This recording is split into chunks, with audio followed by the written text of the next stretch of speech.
Hey, everybody. Welcome to the BRC podcast. I'm your host, Justin Musil. Appreciate you checking us out here. Really excited to talk to Robert Woodard, my good buddy, the Charlotte head coach. He's done an awesome job and has an awesome background, extensive background, but so much insight here and a lot going on with the 5-for-5 implementation and everything coming down the road here in the pipeline. So a lot to talk about. We're going to get to the realistic path to Division I baseball. How does that look now? How has that changed? There's all these different things that we really want to talk about on this today. So let's go ahead and bring in Woody, one of my good buddies and one of the better coaches in the country. Woody, what's up, buddy? Nice to see you, pal. What's up, Justin? How's it going? Good, man. Appreciate you taking the time. I know you got a camp coming here today, so we're gonna come in hot and do this thing, man. But I appreciate you hopping on here. And we go way back, man. So you have an incredible background. I just want to start there because I think it's important. It's always important for me to have coaches share their background and how they got to where they got to, because there's so much more that goes into becoming a head coach at your level. So can you just share a little bit about your background, buddy, as a player, as a coach, and how you ended up at Charlotte? Yeah, absolutely. For the sake of time, I'm gonna try to go the quick version. But I was, Exactly. you know, I was a Fair part of a enough. number one recruiting in 2003. I was part of a number one recruiting class in the country, and I was the very last player. Like I was a $1,500 scholarship player. I'm pretty sure that Coach Fox and the staff forgot that they'd even offered me $1,500 when I committed. They were like, "Oh, okay, awesome." And But anyways, I got a great opportunity to go to the University of North Carolina, play for Coach Fox. Had the same opportunity as Andrew Miller and Daniel Bard and a bunch of big leaguers, and very fortunate to have gotten to play there for 4 years. My last 2 years competing for two national championships in the finals against Oregon State in '06 and '07 before being a senior signed draft pick in the 20th round of the Padres, a few years in the minor leagues. Always knew I wanted to coach. And then when I hurt my shoulder, I got released from the Padres in 2010. Coach Fox offered me the opportunity to begin my coaching journey there at the University of North Carolina. Year one, we go to the College World Series and lose to Sonny Gray and Vanderbilt, and I was hooked. And I spent a couple of years as a volunteer assistant before moving on to being the pitching coach at UNC Wilmington for a year with Coach Scaff, who's an amazing head coach. Was able to make it to the NCAA tournament with the Seahawks before going on to Virginia Tech for 3 years, where I was the pitching coach there in Blacksburg in the ACC. And then after 3 years in Virginia Tech, I had the opportunity to go back and be the pitching coach, which was really a dream job for me back at the University of North Carolina, my alma mater. And I was there for 3 years where I think we hosted three regionals. We were a national seed 3 years. We went to the College World Series in '18 and lost in a super in '19 before, you know, 20 summer of 2019, after we lost in the super regionals to Auburn. I had the opportunity at the age of 34 to be a first-time head coach here at Charlotte, which is my hometown. So I grew up here. My parents still live here. All my best friends from growing up are here. So for the last 8 years, I've been the head coach here at Charlotte, and it's just been a blast. I feel like I'm one of the luckiest people in baseball who've gotten to, you know, be at go to my dream school for 4 years. Both my parents went to UNC, so I got to be at the same school for 4 years, which is now extremely rare. And you know, have that opportunity and experience before, and coach at my alma mater, and now coach in my hometown here at Charlotte. So, really 9 years as a Division I assistant coach, and about 7 or 8 years now as a head coach at Division I level. And man, times have changed, and I'm assuming that's what we're going to sink our teeth into today. Yeah, appreciate the backdrop on that. And I knew you were from Charlotte, but I think it's an important piece of this context, right? Of the journey that you've been on, man, and just some of the things, and ultimately I was talking to Billy O'Connor was on here with us too, and he's from Cincinnati, right? It just means something a little bit different when you're from a city and you're coaching in that city. You have friends there, family there. There's just a little bit more to it. So I appreciate you sharing that backdrop.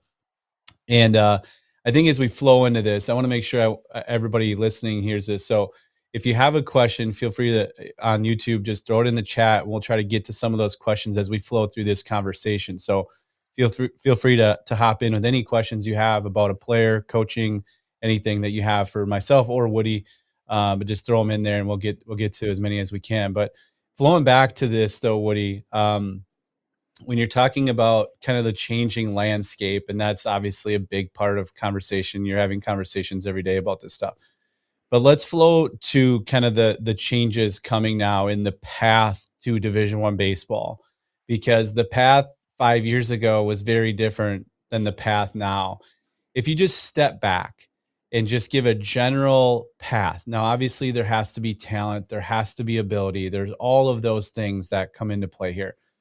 But if you're sitting and you're talking to a 14, 15-year-old player and parents of a talented player that maybe has the ability at some point to play at the Division One level, what are you telling those people now?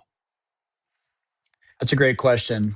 For me, I'm a big believer in like if you want to go somewhere or do something in life, go look at the people who are doing what you want to do, and really kind of study their journey, and go look at the national player of the year. Go look at the teams that are playing. If you want to play in Omaha, go look at what those teams look like. If you want to host regionals, go look what those teams look like.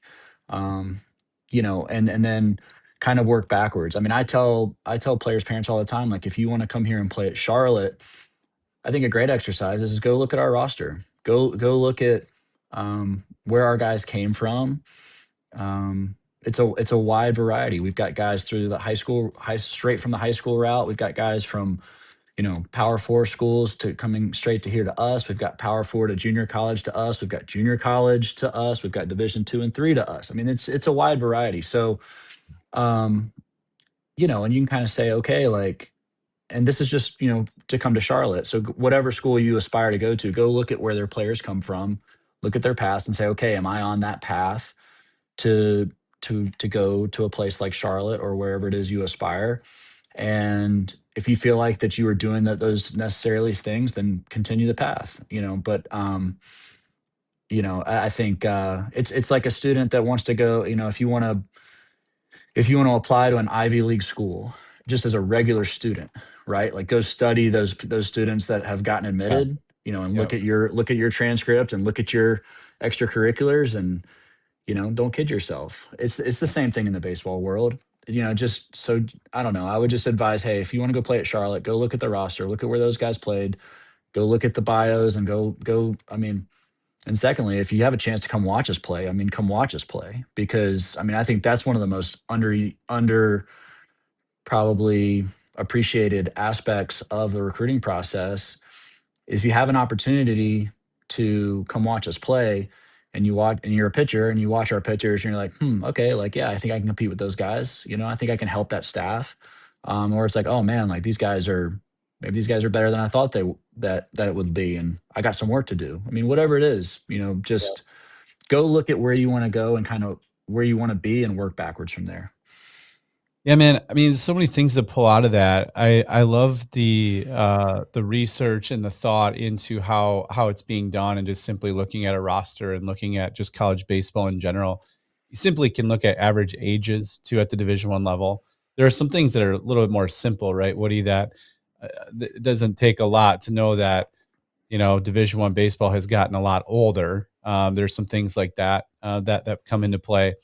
I do want to jump into a question here that a teammate asked that I think is a really good one, because I think this applies to the path, and we'll get back to the path here. But what kind of mistakes do you see in the youth and travel ball parents making that can actually hurt the long-term development or Division One chances? Love the channel. Keep up the great work. Thank you, Workmatic. What are your thoughts on that though, Woody? I mean, obviously there's a lot. This is a loaded question because there's a lot that goes into this, but what are your thoughts here? What are you reframe it again? What are the mistakes So, that? what kind of mistakes do you see youth and travel ball parents making that can hurt their long-term development, which can derail Okay. their long-term goals and their chances of Division One baseball? Maybe. It's interesting. I have at the age of 41, I have a lot of friends that are in the youth baseball space now, and that's probably my best experience, because My wife and I don't have little ones yet, but um, and I'm just so tunnel vision on Division One. But I would say for the younger players, the youth and the young amateurs, I tell people like just playing up, like play up, play against, because that's what I mean, that's what you have to do when you get to the college level. And anyways, I mean, all you hear about now is college baseball is older than it's ever been.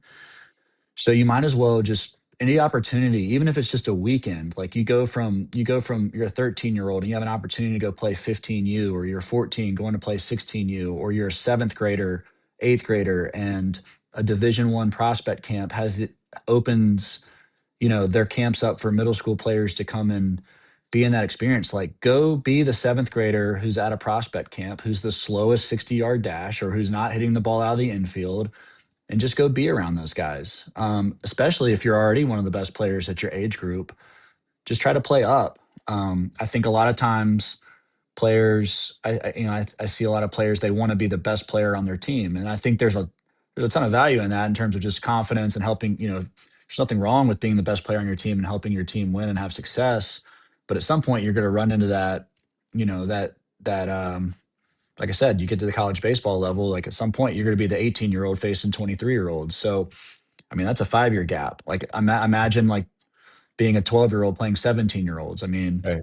Right. it's obviously you're talking about, you know, we all know that the gap between 12 and 17 is bigger, but you're expected at 18 to compete with 23. I mean, once you Yep. get to this level. And so I don't know. I just always tell guys like if you have an opportunity to go play against like older, bigger, stronger players, like there's always a ton of value in that.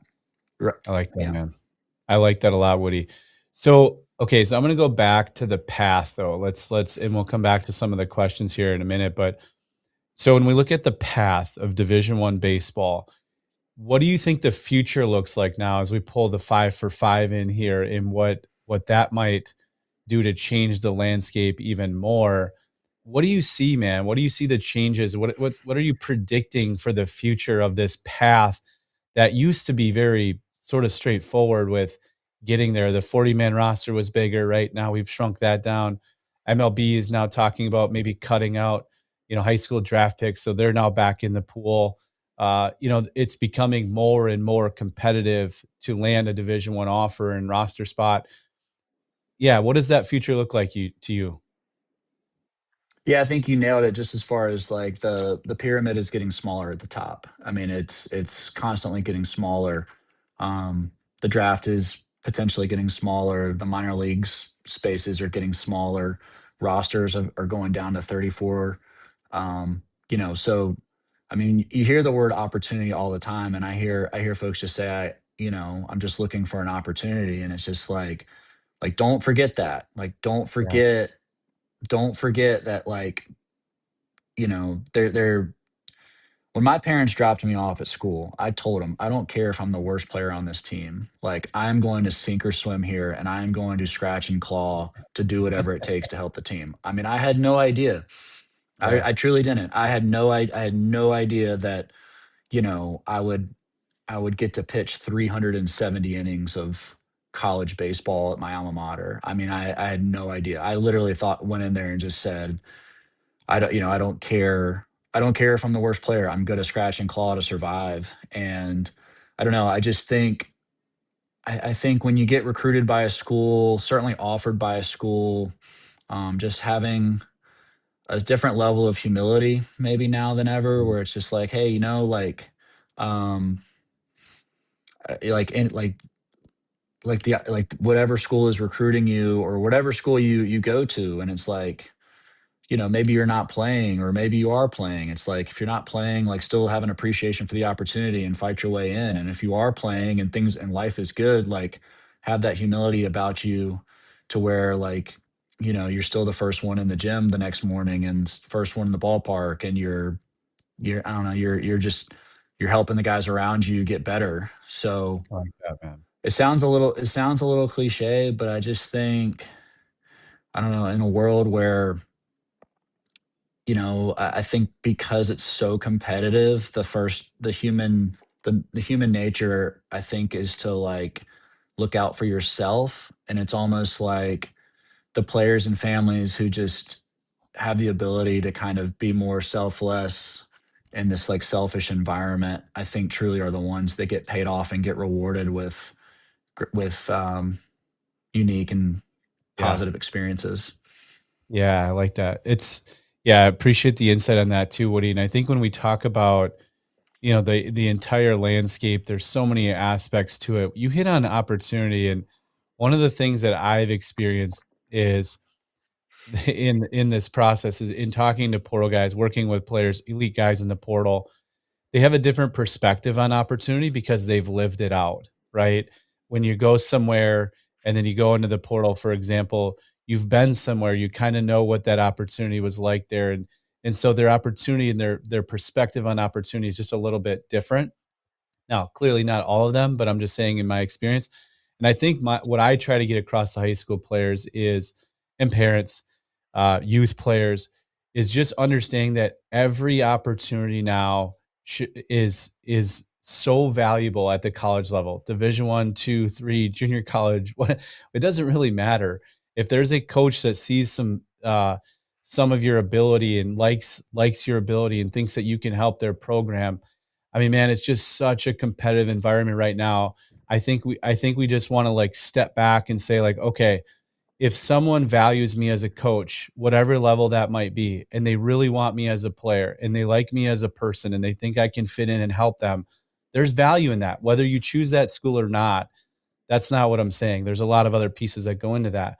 But that value to me, Woody, has changed a lot in this landscape of like the opportunities and the gold within the opportunities are just so valuable, right? So I appreciate you sharing that. I want to get to another question here, man, because I've been dying to get to this one. So going to your UNC days, all right. So Royce asked an awesome question that I did not even know. So this is awesome that he pulled this out.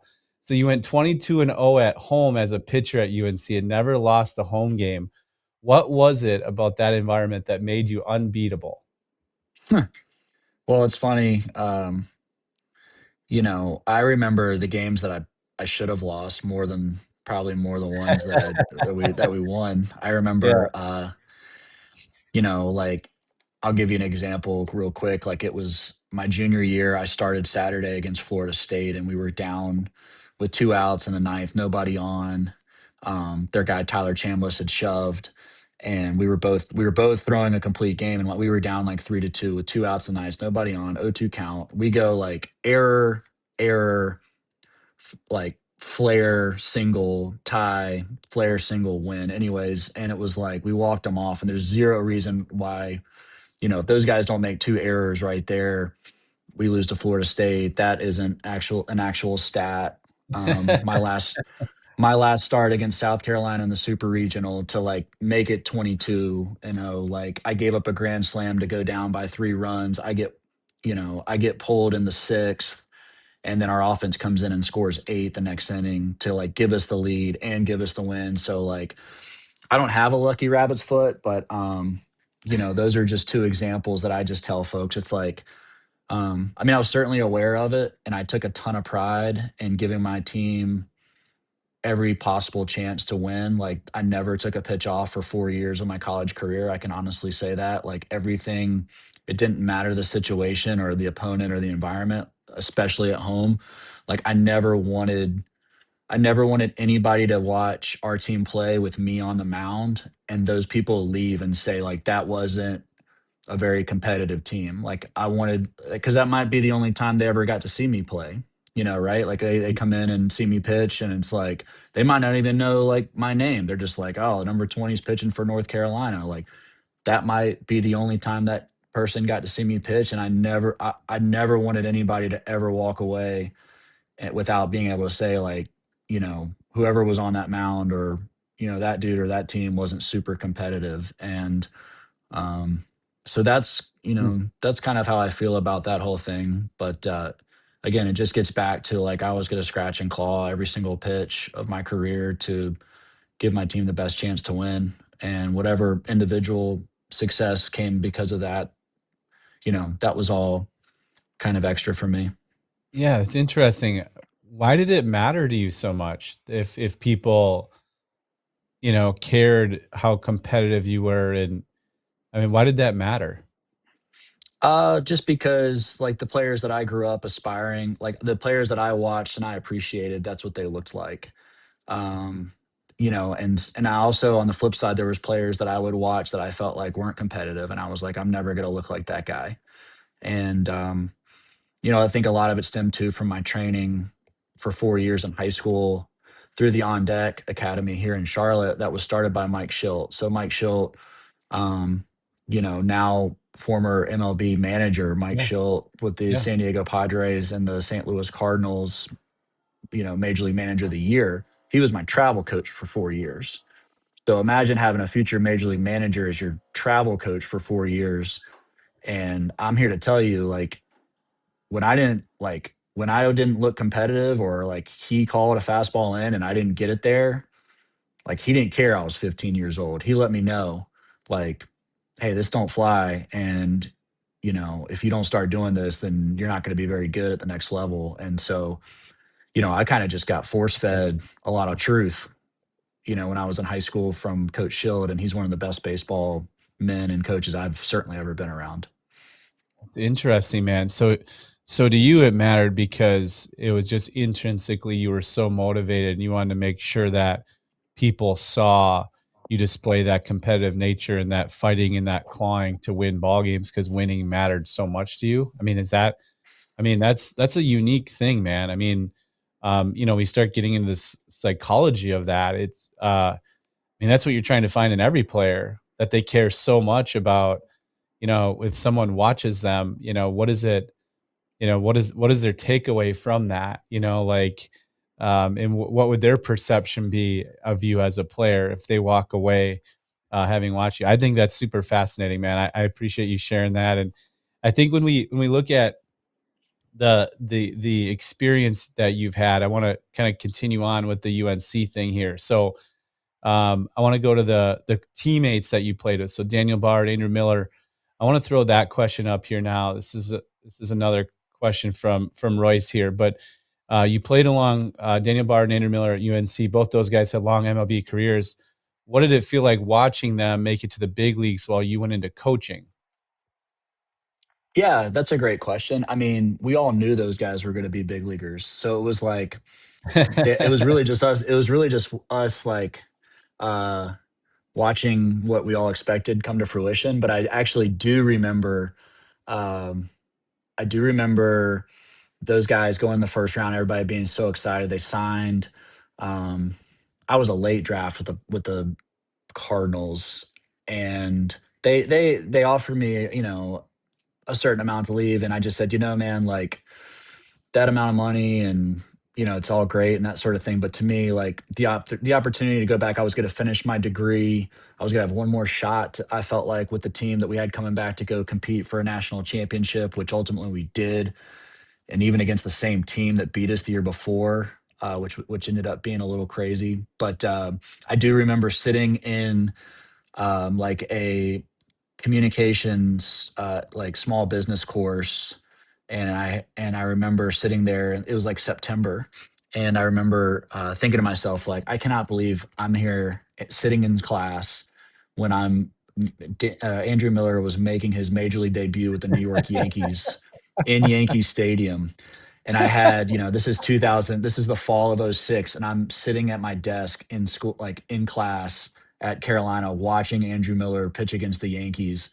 And I'm like, man, I would kill to be that guy right now. But so, there was, it was some friendly envy, I guess you could say. But I'm just so grateful for those two guys because they could have been the biggest, like, big leaguers their whole college careers, and they couldn't. I mean, I just hung out with Daniel this past weekend at the championship series, and he was a groomsman at my wedding, and Andrew and Katie, they came to our wedding.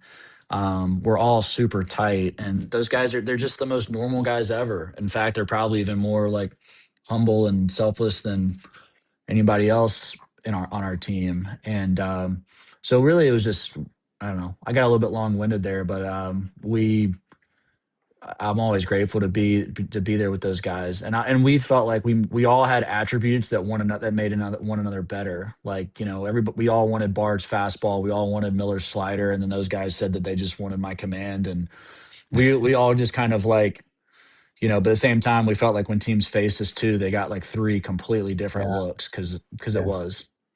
Yeah, man, it's awesome stuff there.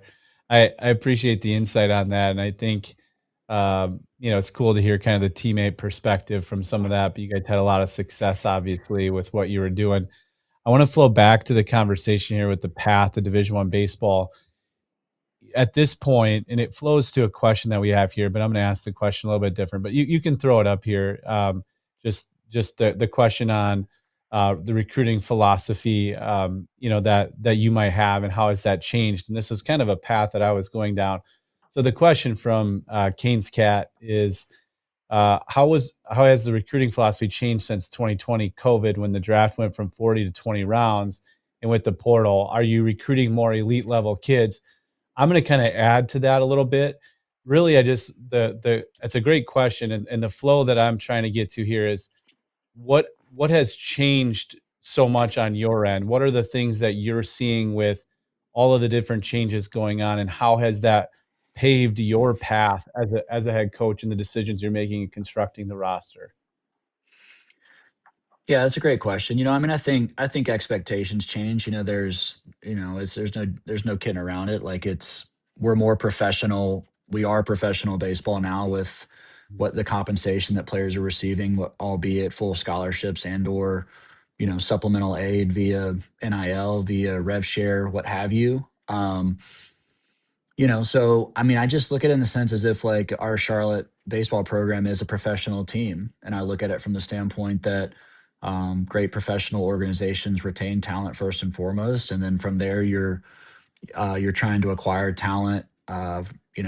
Whether it's guys that, in a sense, are being sent down to you, or guys that are being sent up to you, and that might sound a little bit harsh, but that's just kind of the nature of it. I mean, I think again, my 3.5 years of professional baseball, like, and somebody that got sent up, sent down, and released, and I watched that. It's just like it kind of is what it is. Like, there's big leaguers that go back down to AAA and they rake and they mash and they prove that they're no, that they need to move on to another level. Like, I look at it at Charlotte, like, we want guys that are going to come here and have success, and we want guys that are going to help leave our program better than they found it. And that, again, that can be from coming here for the first time, that can be coming back here for a second or third or fourth year, that can be coming up or down for their first year. I mean, it really, and it makes no difference. I mean, once we get it, because once we get into that team meeting in August, like, there are no transactions. Like, I don't get the ability to go.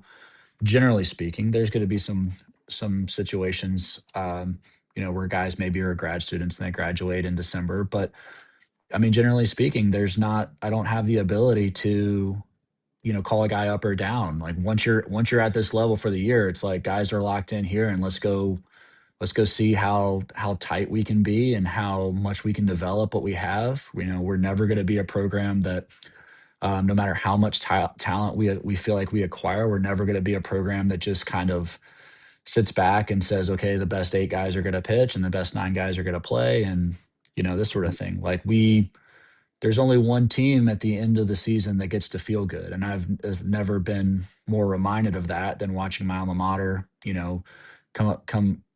finish runner up this past weekend against Oklahoma in the national championship. I mean, there really is. There's only one team that feels good. So at the end of the season, and so that being said, it's kind of like we feel very responsible here at Charlotte as far as pushing the envelope in the development front, whether that's nutrition and sleep or strength, recovery, how efficient we can be with our time management and all sorts of things. So, because again, at the end of the day, if like your guys don't develop and they can't stay healthy, there is no waiver wire. The portal is not open to call guys up or anything like that. So, anyways, to get back to it, like, I look at our program in a sense as a professional organization, and that, because ultimately every player that wants to come to Charlotte wants to get drafted and play professional baseball. So we might as well operate in a sense in that manner.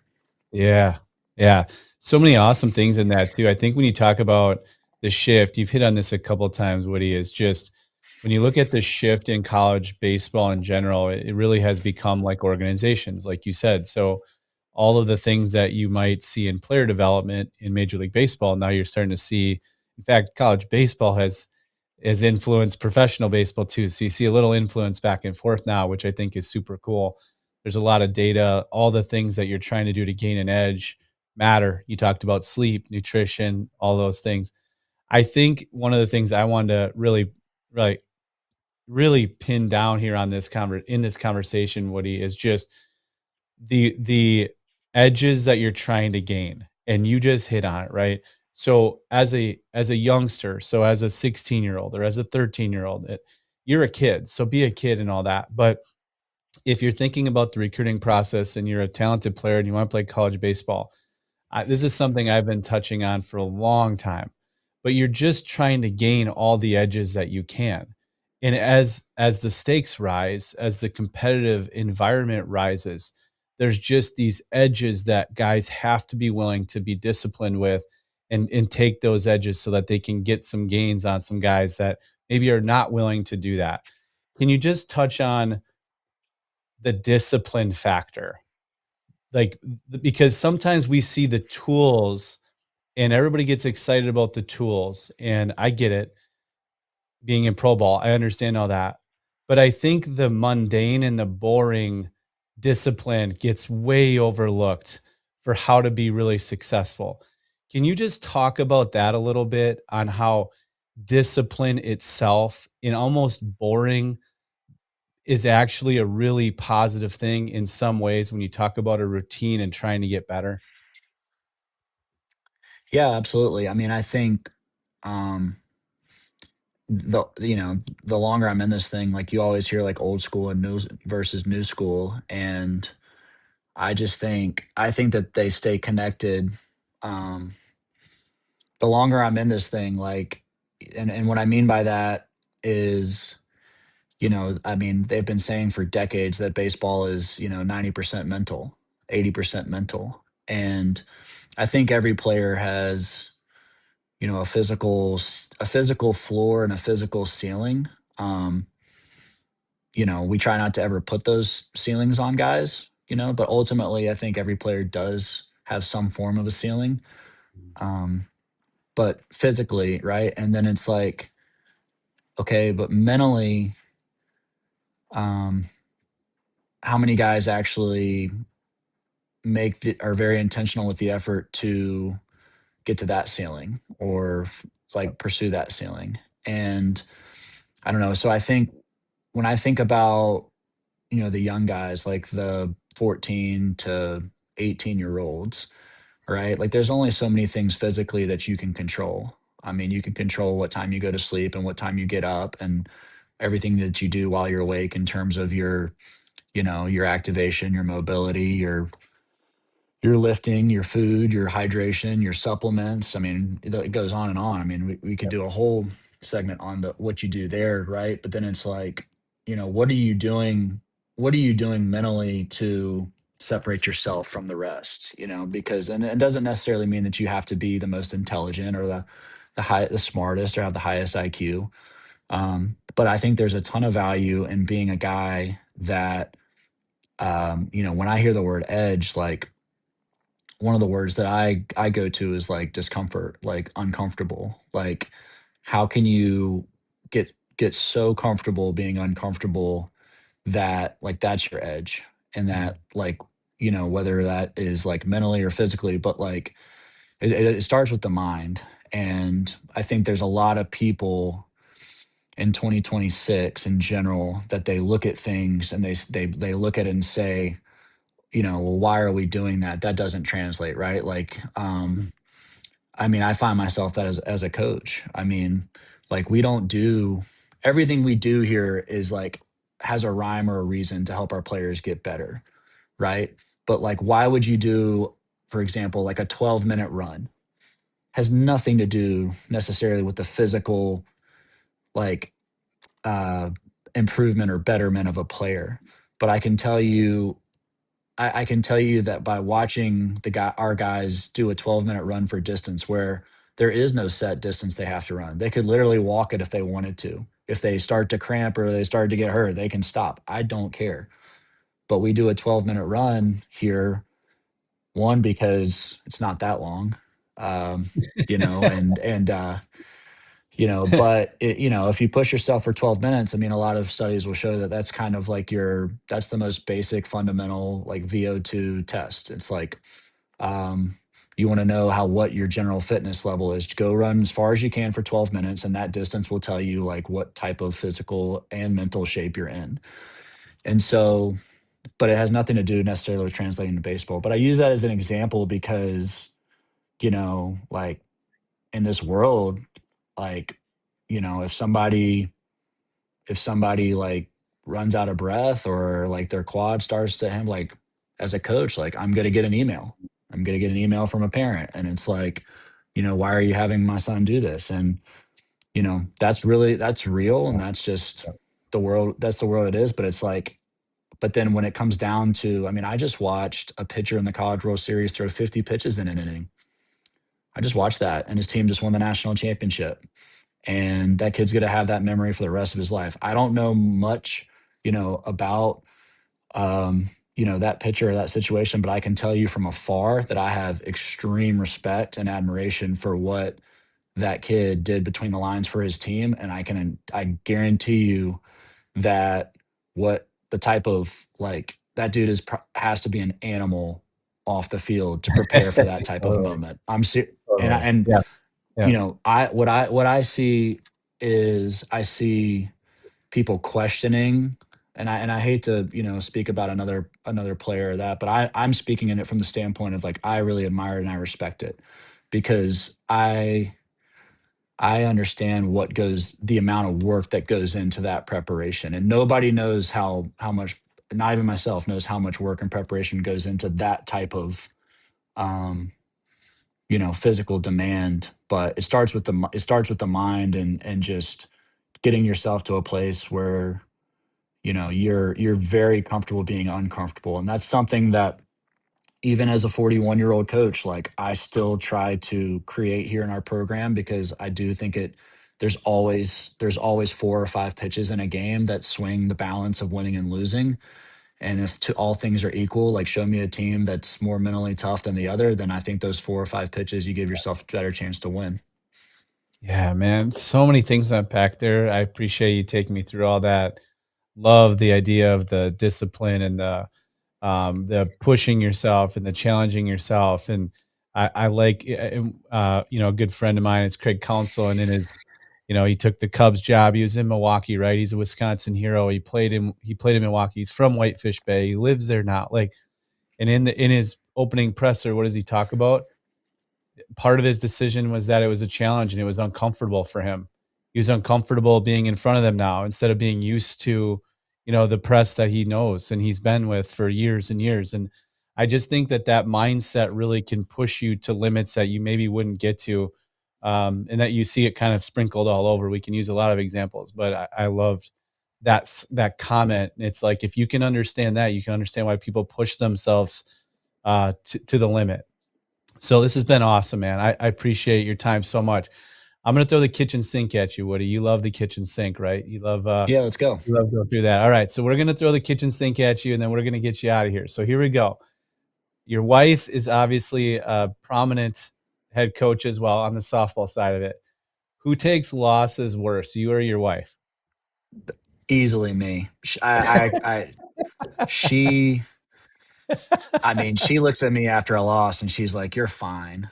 And I'm just rewatching the game until like 2 a.m., like studying it. And then like, she just, yeah. Anyways, That's great, man. she handles it way better than me. That's great. Let's go to the next one here. All right, so favorite thing to do away from baseball? I think I might know this, but what do maybe something that you love to do that people don't know? Traveling with Ash, but specifically like skiing. Like if put me on a mountain. We got to go to Jackson Hole for 5 days this past winter. We've been to Colorado. On our honeymoon, we went to Italy, and we got to ski the Alps for 2 days. So I'm not like a crazy like double black diamond skier, but just I love being on a mountain. That's awesome, man. All right, that was a good one. You ever do cross country skiing? Just downhill. No, yeah, just downhill. Hey, talk about discipline and mental effort. You watch some of those Olympians, man, on that cross country skiing stuff. It's pretty wild. Crazy. They have to Yeah. push and push. All right, let's get to the third one here. You can only pick one of these to watch the rest of your life: NFL, NBA, or NHL. Which one are you picking? NFL. All right, Yeah, all right. if it was like 90s NBA, like early 2000s, I would Yeah, have there we said go. that. But Okay. but I would say like new age NFL. Yeah, I'm with you on that one, man. Good explanation. All right, last one, buddy, and then we'll get you out of here. Best mound visit story as a player or as a coach? Oh man, first one that comes to mind, and there's a lot of them. We talked about kind of my UNC career, my senior year at UNC. Um, I'm starting Friday against Florida State in Tallahassee, packed house, going against another senior, Brian Henry. He and I were kind of like mirror images of each other, just like command righties, future coaches, not big leaguers. And it's packed house, like seventh inning. We're down 3-2, and the bases are loaded with 2 outs. And Buster Posey's coming up. It's his sophomore year. He's a dude, clearly. And Coach Fox comes walking out. I'm at like 130 pitches, which is basically what I threw every game. And uh, he comes out, and usually when Coach Fox comes out to pull me from a game, he'll just, stick his hand out and I'll hand him the ball. I mean, that's just, we don't say a whole lot. Well, he came out this time and he's kicking the dirt and he's looking down. And I'm like, oh man, like I might have a shot on this one to stay in. And so he's like, how you feel? I'm like, I got this. He's like, seriously? He's like, I got this. And he's like, okay, let's go get him. He just gives me a pat and he turns around and walks back to the dugout. So I'm there with the bases loaded and Posey's up, 2 outs. The whole, everybody in Tallahassee is on their feet, and I go first pitch slider. It wasn't a good one. I hung it, but he hit it a little bit underneath to right center. I walk off pretending like I know I got him out, and our right fielder's back was like standing against the wall. He like jumps up and catches it. I mean, it's like the closest thing from like a grand slam. And I'm just walking off, like acting like I knew he had it the whole way. And I get out of the jam on a first pitch slider, and we went to another pitcher the next inning, but I got out of that jam. But anyways, that was the only time in my whole career that Coach Fox didn't pull me from the game, and so that's what I remember. That's great, man. That's great. I bet you felt a huge sigh of relief when your right fielder caught that one, man. I was just going off the crowd reaction, and I totally sold out for like I'm like pretty much on the third baseline when we caught the ball. So like if that ball like goes off the fence, I'm already kind of backing up the third. If the ball goes over, I'm just gonna have the longest walk back to the mound ever. And then I'm gonna get pulled and get like made fun, like get laughed at. But oh my gosh, anyways, man, that's so good, man. Yeah. I appreciate your time, man. It's been awesome to chop it up a little bit. I appreciate you as a friend, fun. Man. All your work Same. And over the years and stuff, man. It's been awesome. Appreciate you taking the time. You go get to your camp, and we'll catch up with you soon, buddy. All right. Sounds great. Let's do it again. Thanks, man. All right, buddy. Thank you, man. Thanks, man. So anyone listening and watching, feel free to check out the Parent Dugout. It's theparentdugout.com. Awesome stuff going on there. You get Dirt from the Dugout, which is live access to our best, to ask the best in baseball how to succeed on your journey. So we have great guests on: Dustin Pedroia, Theo Epstein, Dusty Baker, Mark DeRosa. It's been awesome. Carl Ravitch and I do that. Baseball Recruiting Confidential, this show, live access to coaches like Robert Woodard, just like we just had on. And you can ask me and Ravi anything on the platform. Come on, join us, check it out, theparentdugout.com. We'll see you guys there.